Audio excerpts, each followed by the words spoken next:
तर दसरा मेळाव्यामधून जरांगेंच्या प्रमुख 8 मागण्या आहेत। यामध्ये ओला दुष्काळासह हेक्टरी 70,000 देण्याची जरांगेंची मागणी आहे। शेतीला नोकरीचा दर्जा द्या असं देखील मनोज जरांगे यांनी म्हटलेलं आहे।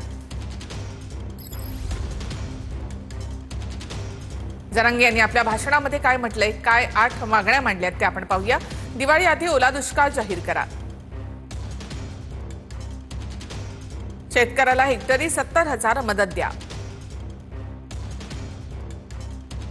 शेती वाहून गेलेल्या शेतकऱ्यांना 1,30,000 मदत द्या, सरकारने शेतकऱ्यांची संपूर्ण कर्जमाफी करावी,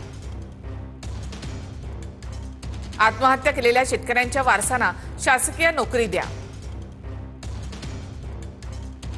शेतकऱ्यांच्या मालाला योग्य तो हमी भाव द्या, सरकारने शेतीला नोकरीचा दर्जा द्यावा आणि महिन्याला 10,000 रुपये द्यावी, पीक विम्याला बसवलेले 3 ट्रिगर हटवा, पूर्ण पीक विमा द्या। एक मुद्दा ओला दुष्काळ जाहीर करायला लावायचा। 2 70,000 रुपये हेक्टरी घ्यायचे। 3 ज्याचे शेत रोडच्या नदीच्या कडीचे वाहून गेलेत पिकासहित 1,30,000 संपूर्ण कर्जमुक्ती। सुट्टी नाही, शेतकऱ्यांना मागे सरकायचं नाही, संपूर्ण कर्जमुक्ती।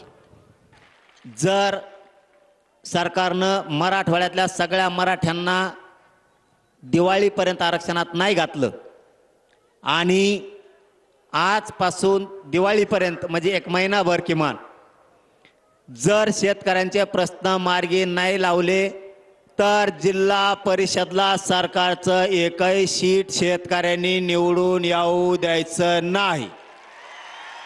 याला जोडून दुसरा मुद्दा, शेतकऱ्यांच्या मागण्या दिवाळीपर्यंत मान्य केल्या नाही तर सरकारनं जिल्हा परिषद नगर परिषद निवडणुका घ्यायच्या नाही, नसता बॅलेट आमच्या गावात आम्ही लावून देणार नाही।